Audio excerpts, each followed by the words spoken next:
Hola a todos. Hoy, siguiendo con los capítulos o los posts históricos, vamos a referirnos en la primera parte, lo voy a dividir en dos posts, en dos capítulos, ya que es algo largo, sobre la historia del registro del sonido. La historia del registro del sonido es la crónica de la evolución de los procesos de grabación y reproducción del sonido de forma artificial, generalmente sonido dentro del aspecto o espectro audible, evidentemente, que ha creado el ser humano. Desde finales del siglo XIX hasta nuestros días, el registro sonoro ha evolucionado al compás de los avances de la técnica y los avances tecnológicos. En las últimas décadas, dichos avances han permitido dar pasos más que agigantados con respecto a factores como son su calidad, vida útil de los soportes y durabilidad del sonido registrado. La historia de la grabación de sonido que ha progresado por olas, impulsadas por la invención e introducción comercial de nuevas tecnologías, se pueden dividir en cuatro grandes periodos principalmente. La era acústica o mecánica, la era eléctrica, incluyendo el sonido en los cines o para cine, la era magnética y la era digital, evidentemente. El antecedente más remoto aconteció sobre 1857, cuando Leon Scott patentó el fonotógrafo, que si bien no era capaz de reproducir lo que registraba, este artefacto es más que considerado el primero en registrar sonidos en un medio visible. Se sabe que allí sobre 1860 se realizó la primera grabación de la que se tenga constancia. En 1877 surgió un adelanto más que importante. Thomas Alva Edison creó el fonógrafo, el primer artefacto capaz de grabar y reproducir el sonido. Poco después apareció el fonógrafo, fomógrafo, que terminó venciendo al fonógrafo en el mercado, a causa de las diversas ventajas que éste tenía con respecto al fonógrafo de Edison. A finales de los años 40 aparece el archiconocido por todos nosotros disco de vinilo, que representa la nueva tecnología del microsurco y la velocidad de 33 revoluciones por segundo, o por minuto, perdón, logrando una mayor duración y calidad del sonido en el registrado. Justamente durante los años 40 se desarrolló el magnetófono de bobina abierta, o RTR, que todos conocemos, con el cual se podrían hacer grabaciones de larga duración y más que buena fidelidad, lo que se vio reflejado en su gran éxito tanto como para el uso hogareño como para el mercado profesional, siendo adoptado en la totalidad de estudios de grabación y estaciones y emisoras de radio. Usando exactamente los mismos principios que el magnetófono, Philips en Europa desarrolló el cassette compacto, un grandísimo éxito comercial, puesto que era más portátil, económico y pequeño en comparación con los sistemas de cinta abierta o RTRs. Durante las décadas posteriores se inventaron y comercializaron un sinfín de soportes basados en el compact cassette, como el microcassette, el minicassette, el cassette, el VHS, el DCC, el mini DV, el DV, el DAT, entre bastantes otros. En 1979 se produjo uno de los inventos más revolucionarios de la historia del audio, del sonido y de la alta fidelidad, el disco compacto o CD. Fue el primer formato digital para audio y con el paso del tiempo terminó desplazando prácticamente del todo hasta su resurgimiento al disco de vinilo y también, por supuesto, a los cassettes. En 1986, los científicos Pop y Grill Brandenburg comenzaron a desarrollar el formato por todos conocidos que es el MP3. Años más tarde, allí sobre 1995, Brandenburg lo usó por primera vez en su propio ordenador. Y hoy en día es uno de los formatos más usados para la transferencia de música, muy empleado tanto en reproducciones o reproductores autónomos como en teléfonos móviles y como en otras muchísimas aplicaciones. Grabación acústica mecánica. El fonautógrafo. Cabe recalcarlo, por no confundir términos y nombres. La primera invención conocida de un dispositivo capaz de grabar el sonido fue el fonautógrafo, invención del francés Léon Scott, patentado el 25 de marzo de 1857. Este podría transcribir sonido a un medio visible, pero no tenía ningún modo de ser reproducido después.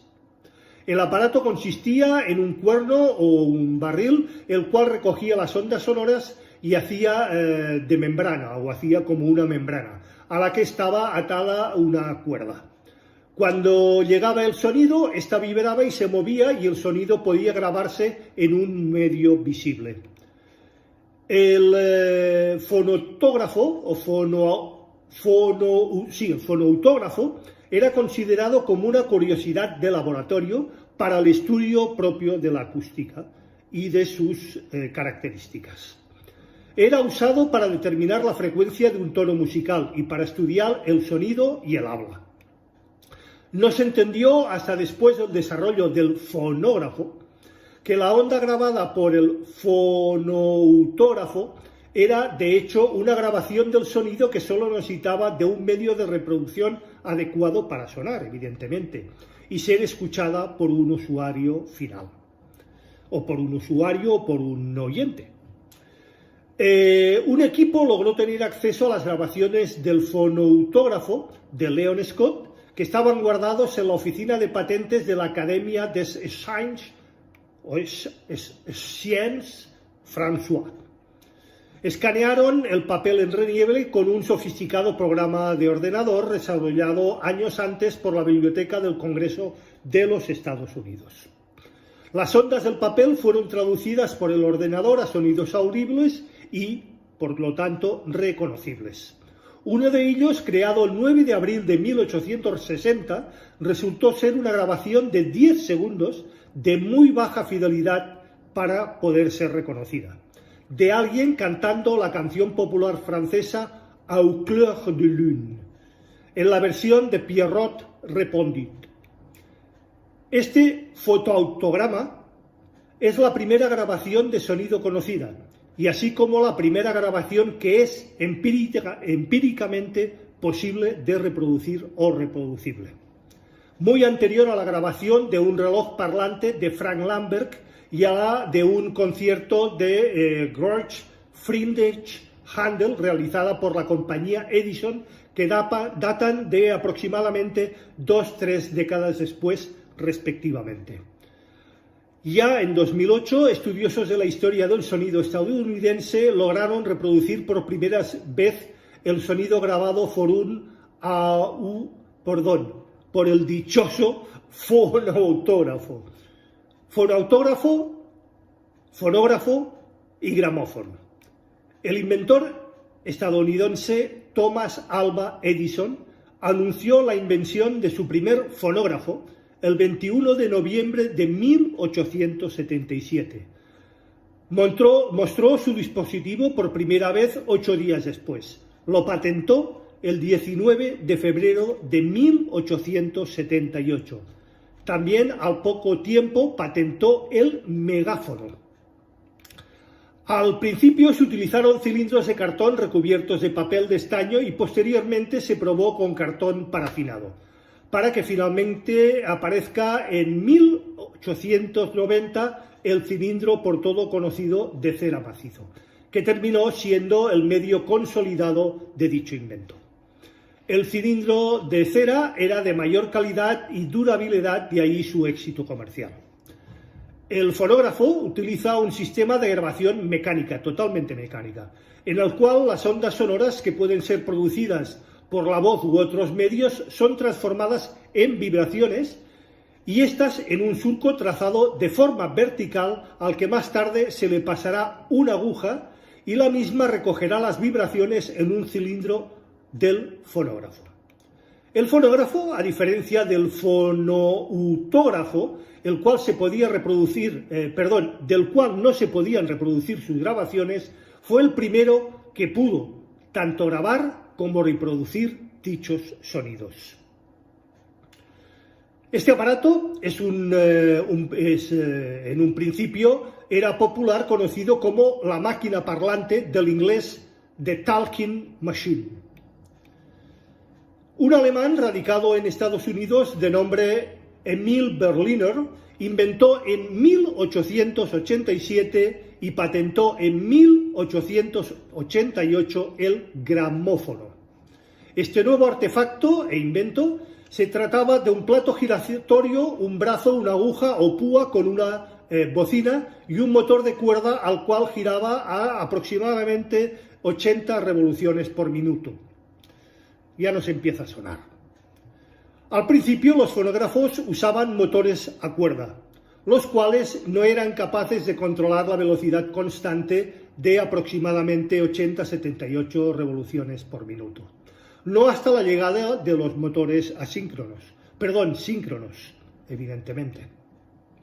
En principio no hubo una velocidad universal aceptada por todos, y las diferentes empresas fabricaban discos que funcionaban a diferentes velocidades. Un auténtico caos. Sin embargo, las principales compañías discográficas finalmente acordaron un estándar de facto de 78 revoluciones por minuto. Aunque la velocidad real difería entre los Estados Unidos y la mayoría de países del mundo como consecuencia del ciclaje de la corriente alterna. En Estados Unidos, como es ya conocida, es de 60 Hz, mientras que la mayoría del resto de países es de 50 Hz. De ahí su diferencia. La velocidad específica era de 78,26 revoluciones por minuto en Estados Unidos y de 77,92 revoluciones por minuto para el resto.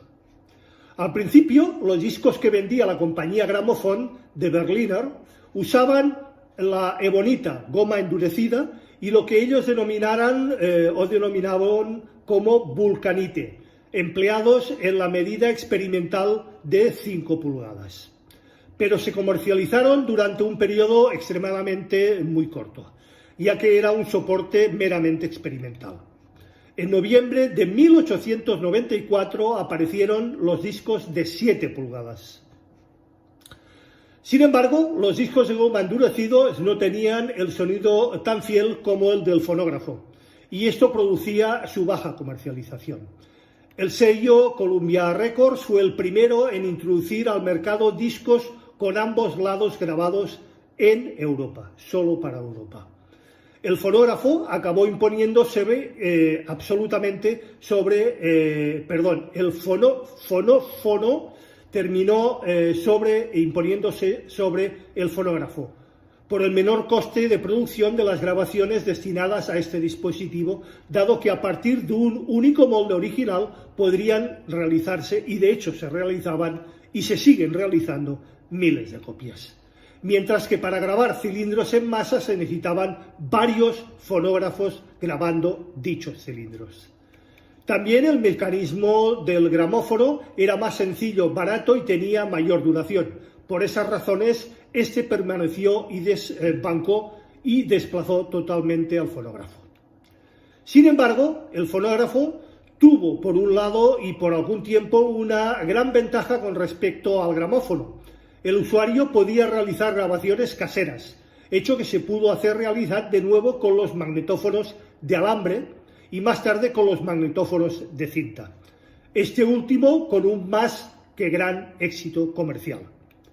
El gramófono utiliza un sistema de grabación totalmente mecánica, al igual que el fonógrafo, el cual con las ondas sonoras se transforman en vibraciones mecánicas, que hacen mover una aguja la cual traza surcos que conforman una espiral sobre la superficie de discos metálicos que han sido tratados químicamente.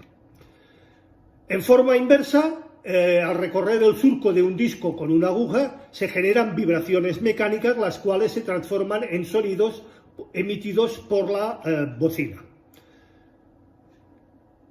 Si bien el principio de grabación era el mismo, la forma de grabación difiere sustancialmente en algunos aspectos. El fonógrafo realiza los surcos de forma vertical, de forma de arriba a abajo, cuando el gramófono lo hacía lo propio de manera horizontal, de forma de izquierda a derecha.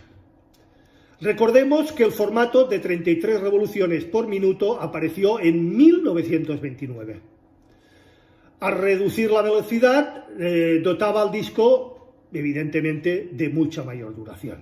En su momento, este nuevo formato tuvo poca difusión y poca aceptación debido a la Gran Depresión de 1929. En 1945 se desarrolló lo que hoy conocemos como el microsurco. De esta manera fue posible archivar el surco de un disco al mismo tamaño, introduciéndose más surcos por milímetro, aunque a partir de este momento se comercializaron con el tamaño de 12 pulgadas. Ya entonces se empezaron a utilizar los discos de 12 pulgadas. Los discos tienen unos 10 surcos por cada milímetro aproximadamente, gracias al microsurco y a la velocidad de 33 revoluciones por minuto. Los ahora llamados discos de vinilo alcanzan aproximadamente los 40 minutos de duración y una más que buena calidad.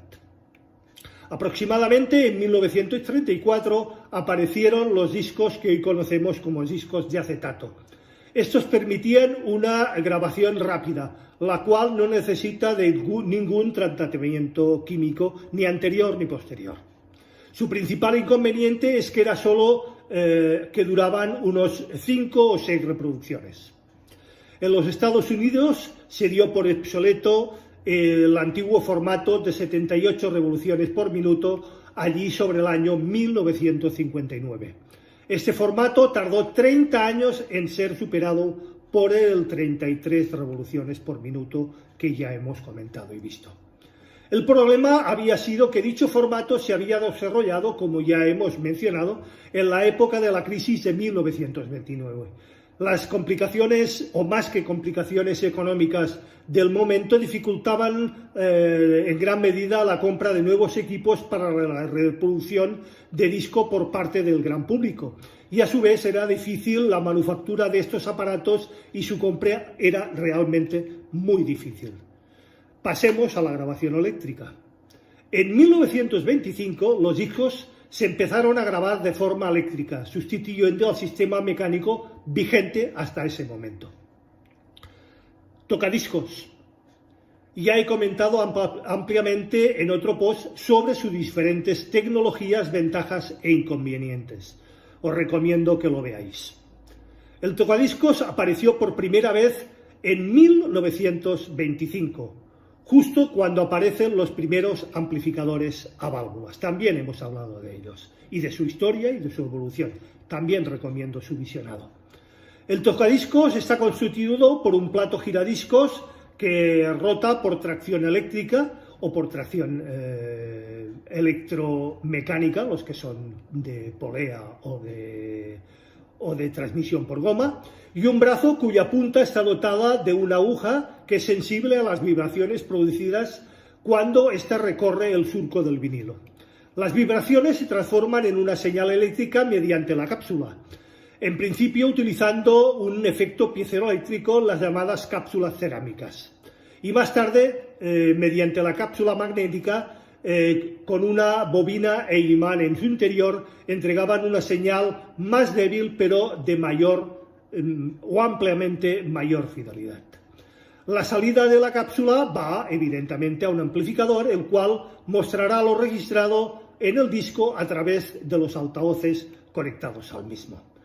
Las cápsulas magnéticas necesitaban evidentemente de un preamplificador adicional con la correspondiente corrección, entre ellas las diferentes que también vimos en un post y la más que conocida corrección RIA. Para tener el control del volumen de la reproducción, mantener y manejar los sonidos graves y agudos, el plato constantemente gira a 33 revoluciones por minuto, logrando una mejor calidad, evitándose el efecto de lloro. El sello estadounidense RCA Victor publicó los primeros sencillos en febrero de 1945 con una velocidad distinta, la conocida como 45 revoluciones por minuto, y en discos en lugar de 12 pulgadas en 7 pulgadas de diámetro. Además, los nuevos discos tenían un agujero en el centro más grande para obligar a los usuarios a tener que comprar tocadiscos con este nuevo sistema. Unos meses después, sobre el 4 de abril del citado año, Capitol Records comenzó a publicar también sus sencillos en 45 revoluciones por minuto. Este artefacto se convertiría en el sistema reproductor de sonido más longevo y que se sigue utilizando todavía en la actualidad. En 1950 aparecen los llamados combinados, generalmente tocadiscos con radio. En 1958 se empezaron a publicar los primeros discos en estéreos. Hablaremos en un siguiente post sobre la historia del estéreo. Medios para la grabación. Transductores. Un factor elemental para el registro del sonido son los transductores electroacústicos, aunque en la época de los fonógrafos y gramófonos aún no eran muy requeridos por el medio, ya que estos aparatos eran puramente acústicos. No obstante, los transductores sí eran requeridos en el campo de la radiodifusión y de la telefonía. Precisamente en este último campo, Alexander Graham Bell patentó en 1876 el primer equipo para transmitir sonido de un sitio a otro, el archiconocido teléfono. Gracias a este invento se lograron importantes avances tanto en micrófonos como en altavoces, como en el resto de tecnología latente y patente para la transmisión, registro y reproducción del sonido a través de los sistemas telefónicos. La Bell Telephone Company había adquirido los prototipos y la patente del micrófono del alemán Emil Berliner. Otro alemán, Ernst Siemens, en 1877 patentó el primer altavoz. El año siguiente fue inventado el micrófono de carbón por David Edgar Hughes. En 1970, Juan Bertagni inventó lo que se llama el plano sonoro, un nuevo tipo de altavoz que, además de ser más compacto que los tradicionales, permitía un sonido más omnidireccional. Bien, pasemos a algo ya más cercano y más conocido por todos, las válvulas termoiónicas. Con el surgimiento de las válvulas termoiónicas por parte de Lee de Forest en 1904, fue posible amplificar las débiles señales provenientes de los micrófonos de aquel entonces, además de tener el control del volumen a reproducir y también, como no, el control de la grabación. Ahora, los gramófonos se les podía incorporar un amplificador valvular para poder escuchar de forma más conveniente y más potente su música. También se podía amplificar las señales de una radio de galena, por aquel entonces. El medio de amplificación valvular fue el dominante en el registro y reproducción de sonidos durante muchísimas décadas. Este fue sustituido únicamente por los transistores. Bien, pasemos a los transistores. Un gran avance en el campo de la electrónica y por ello en el registro del sonido también fue la invención del transistor allí en aproximadamente 1947, desarrollado por los laboratorios Bell en Estados Unidos. Si bien tuvieron que transcurrir más que varios años para empezar a implementarlo en este campo, posteriormente sería un elemento más que imprescindible y daría lugar a una más que gran revolución tecnológica. Bien, grabación mecánica. Cuando Thomas Edison patentó el fonógrafo en 1878, como hemos mencionado, el sistema de grabación magnético se empezaba a gestar, siendo Oberlin Smith el primero en realizar experimentos con el registro magnético. Comenzó a grabar conversaciones por teléfono en una cuerda de piano, nada más que en una cuerda de piano, ni nada menos. Este proyecto quedó estancado, ya que la tecnología electrónica no estaba lo suficientemente desarrollada como para amplificar las débiles corrientes que producían el campo magnético grabado. Sin embargo, Smith siguió experimentando con un artefacto parecido al fonógrafo llamado telegráfono.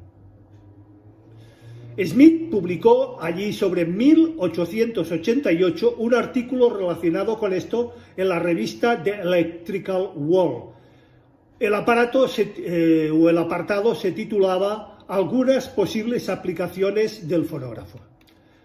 Proyecto para utilizar las bandas de tela que contengan limaduras de hierro. Se estaba refiriendo evidentemente a la investigación del gramófono de alambre. En la mencionada revista publicó una idea similar a la de grabar sonido en alambre.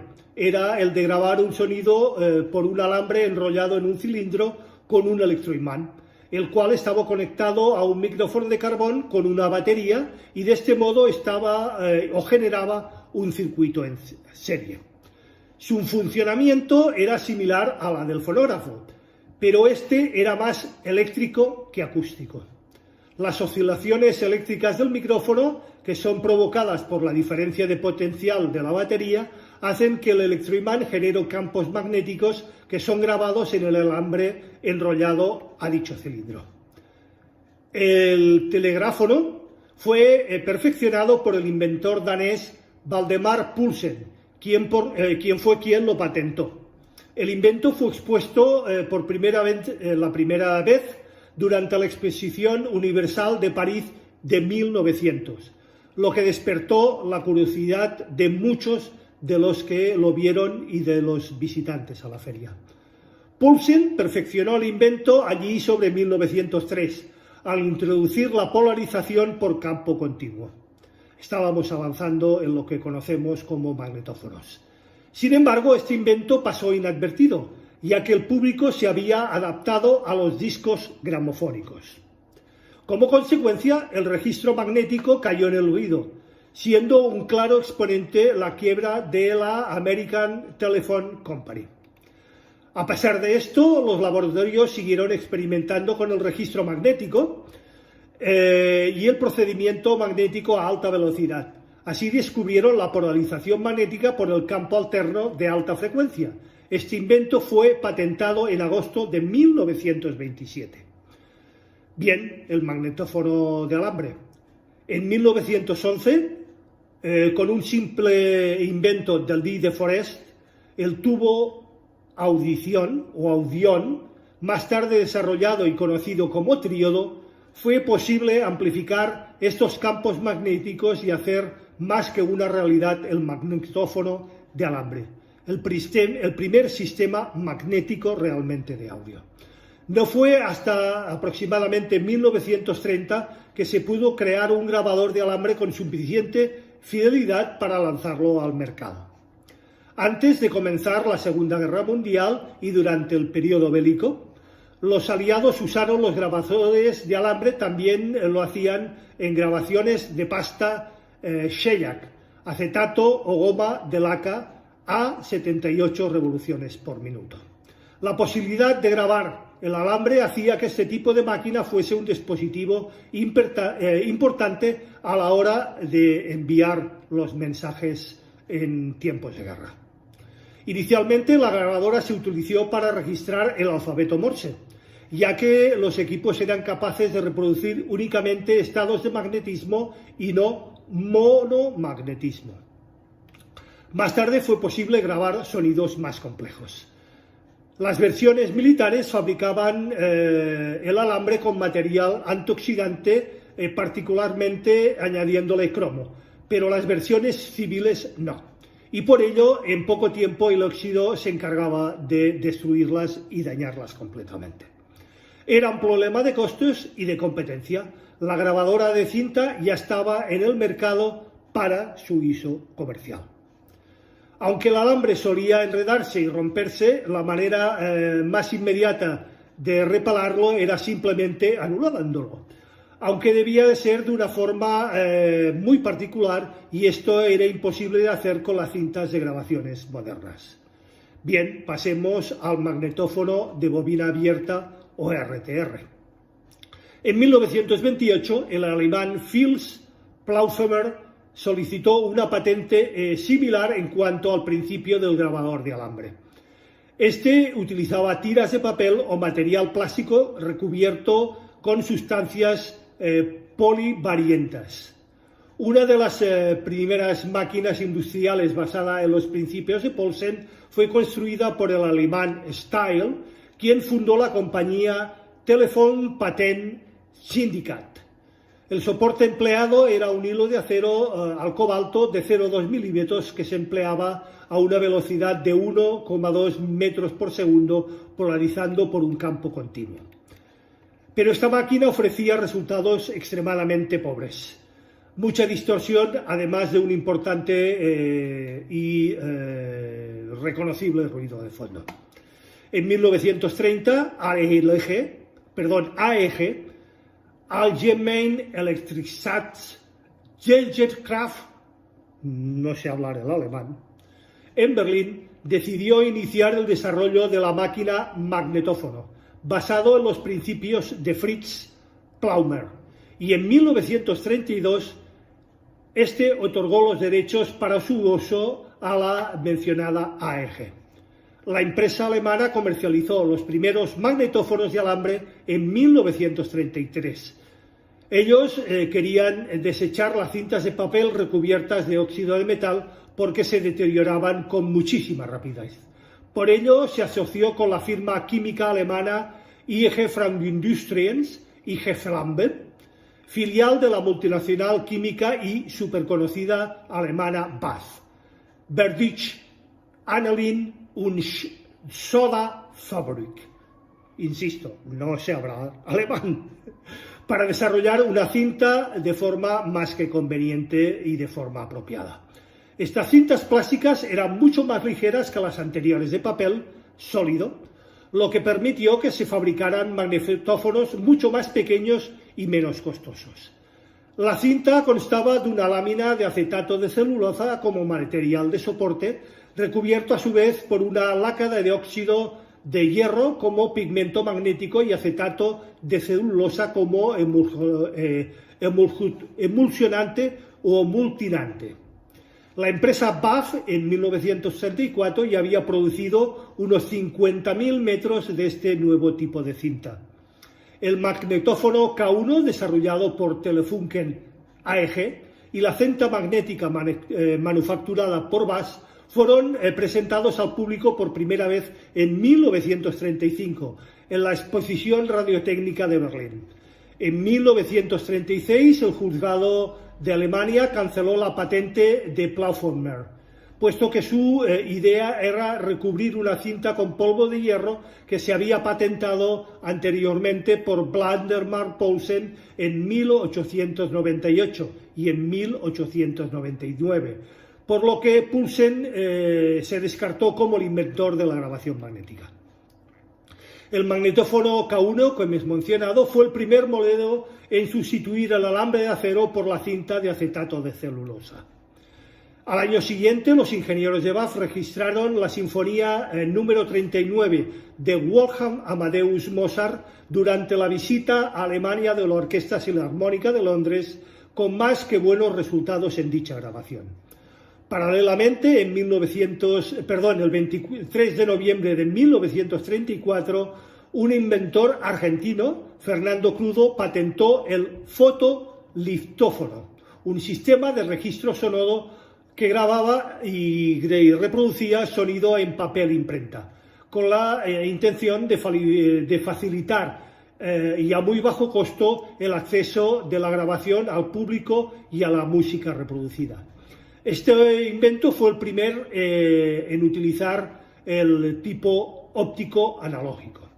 El invento fue presentado en varias ciudades de Europa, despertando un gran interés en lugares como por ejemplo Londres. La compañía inglesa Marconi se fusionó con Steel, lo que generó la creación de la Marconi Steel en 1934, destinado mucho después a ser la BBC. A finales de 1930 los magnetófonos fueron empleados por emisoras alemanas para grabar con anterioridad sus programas, evitando así los posibles errores en las transmisiones en directo y anticipándose a la tendencia actual de la transmisión diferida en los programas de estaciones y emisoras radiofónicas. La aparición del magnetófono supuso una auténtica revolución técnica en el ámbito de la radiodifusión, pues permitía, además de la captación de los sonidos, su inmediata reproducción. El aparato consistía en un grabador de acero de un ancho de 3 milímetros con un espesor de 0,08 milímetros a una velocidad de arrastre de 1,5 milímetros por segundo, por delante de 3 cabezales de borrado, de registro y de reproducción. Es decir, los 3 cabezales no se inventaron después de los dedos, evidentemente, sino muy anteriormente, y los dedos se utilizaron simplemente por economía. Este equipo, los circuitos amplificadores de registro y de lectura, están construidos por circuitos correctores, dando una más que notable mejoría a toda la condición de grabación y reproducción de sonidos.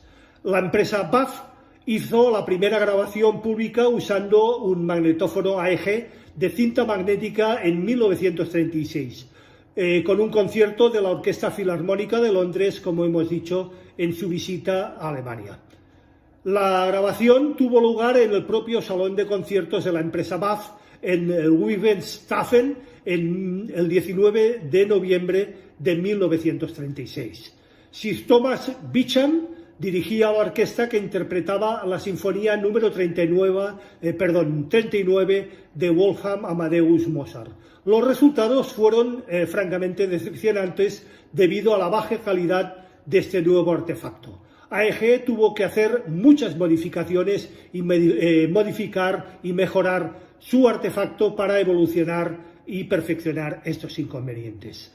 En 1941 se obtuvieron mejorías en la relación tanto de la señal como la reproducción drástica de la señal ruido y de la distorsión.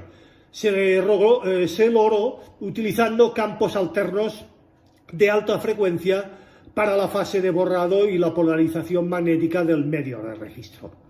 A partir del citado año se fueron desarrollando diferentes procedimientos y sistemas magnéticos en todos los campos de información: grabaciones sonoras, memorias magnéticas, registro de imagen y de sonido, cadenas de medición y automatismos de manutención.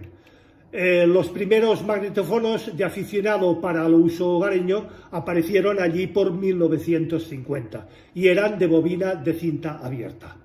El modelo comercial de magnetófono más difundido fue el más que archiconocido Revox. También aparecieron los magnetófonos para estudios discográficos, mediante los cuales se eliminó el proceso de grabación directa de audio sobre discos de acetato. Consistían en una base de aluminio, como hemos visto, recubierta de laca negra o de cera rígida. Este proceso aseguró una mejor calidad sonora, como lo demuestran las reediciones de material de audio de esa época en soportes digitales actualmente. Evidentemente a través de remasterizaciones y de remasterings. Para principios de los años 50, Bing Crosby Enterprise se convirtió en el único distribuidor de grabadoras Ampex, las ya conocidas y ampliamente conocidas Ampex, en todo el mundo, y a veces se convirtió en su primer cliente con la compra de 12 máquinas por nada más y nada menos que $5.200 cada una, y en aquellos tiempos. A ellos le siguieron la NBC, la CBS, Nautual, Capitol Records, Columbia Records, RCA, Victor y Decca. En 1950 las ventas de grabadores de alambre y de cinta ascendieron a unas 100.000 unidades. En 1951 de 110.000. En 1952, con los grabadores de alambre prácticamente fuera de escena y del mercado, las ventas fueron de 150.000 unidades.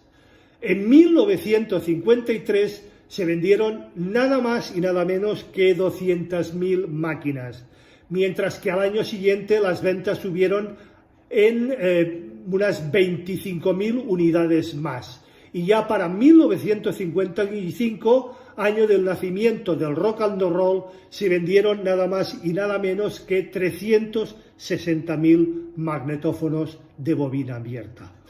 Precisamente la revolución del rock and roll coincidió también con el estallido de la alta fidelidad, experimentada por los laboratorios Bell desde la década de los años 1930 con el sonido en estéreo, separado evidentemente en 2 canales. Y esto es todo por hoy, que no ha sido poco. La semana que viene continuaremos con la segunda parte. Como siempre, quedo abierto a cualquier duda, pregunta, aclaración, cuestión o sugerencia por vuestra parte, que también, como siempre, será más que puntualmente respuesta. Recordad, si os ha gustado, dadle al like, por favor. Hay muy buenas visitas y muy buenos comentarios, pero muy pocos likes. Compartid el post, ayudáis a crecer al canal. Suscribiros si no lo estáis ya, evidentemente. Y acordaros de darle a la campanilla gris para que YouTube os avise de cualquier novedad dentro del canal. Gracias y nos vemos el próximo viernes con la segunda parte de la historia del registro del sonido. Y como siempre, en A las 8 estrenamos. Hasta entonces, feliz y musical semana. Nos vemos.